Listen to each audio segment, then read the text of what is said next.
Subscribe and press the bell icon so you never miss an update from PrepLadder.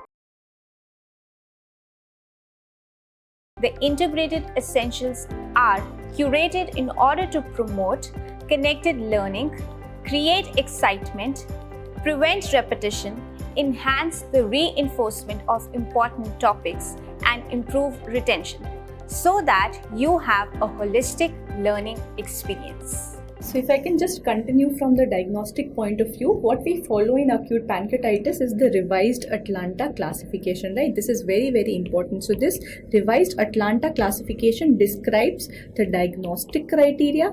It describes the nomenclature of pancreatitis that we'll study and the kind of peripancreatic collections which are going to form and their nomenclature as well.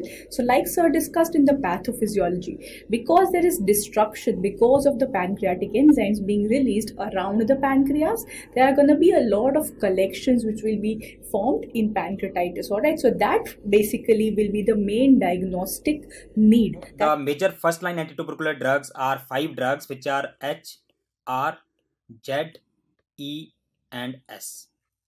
H for isoniazid, R for rifampicin, Z for pyrazinamide, E for ethambutol and S for streptomycin.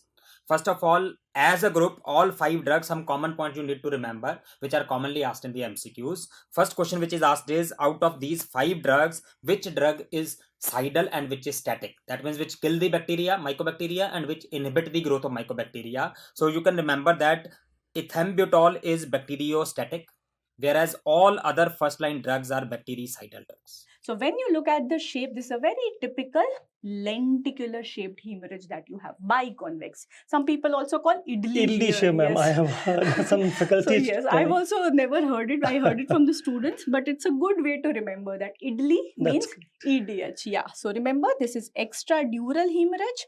What are the other things? I mean, this idli will be helpful, but not very helpful. It can be misleading in some cases. So what is more reliable is what structures it is crossing and what it's not crossing, right? So here you need to know that this is the location of the sutures. An extradural hematoma does not cross sutures, and today we learn why, right? Sir will tell us why it does not cross the sutures. So in acute gout, the drug of choice are non-steroidal anti-inflammatory drugs, NSAIDs. So almost any NSAID can be used except 2. One, paracetamol, and second, aspirin. These are not used. The reason is paracetamol do not have anti-inflammatory activity.